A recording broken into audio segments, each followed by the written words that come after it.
Og så vil jeg godt sige tak til jer alle sammen for de mange år, vi har, nogle af os i hvert fald, har arbejdet sammen. Vi har alle sammen haft et samarbejde på en eller anden led i kortere eller længere tid.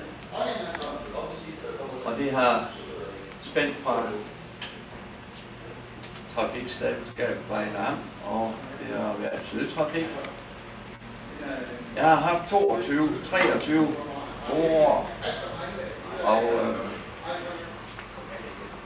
som mig Britt sagde, der har været styr på sagerne. Jeg har også en gang imellem været nødt til at få mig en ny direktør. Den sidste han sidder derhen, han er ikke helt slidt op endnu.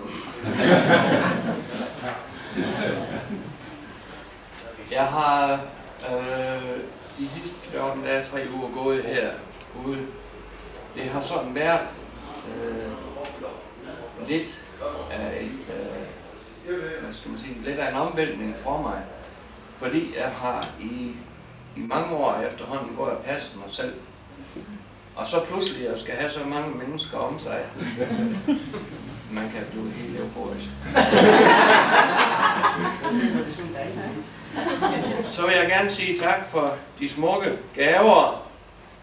Og jeg vil sige tak for et godt samarbejde med alle jer kolleger, ikke mindst de gamle fra Vejle Amts Trafikselskab. Og en af dem, jeg har haft rigtig meget samarbejde med de sidste år her, det er Bente. Vi har haft mange gode lange snakke, diskussioner om det ene og det andet med hensyn til køreplaner.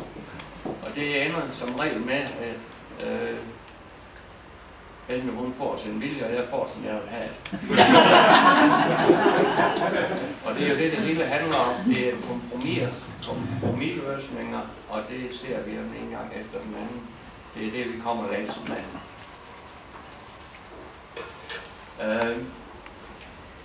Jeg ved ikke, om jeg tør at slippe katten ud af sækken her.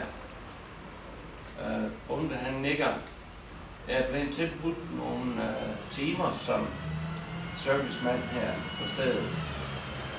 Og det vil sige, at I slipper altså ikke helt for mig, selvom I måske kan ikke.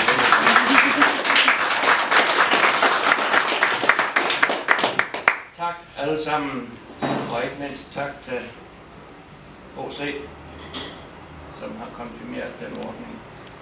Tak.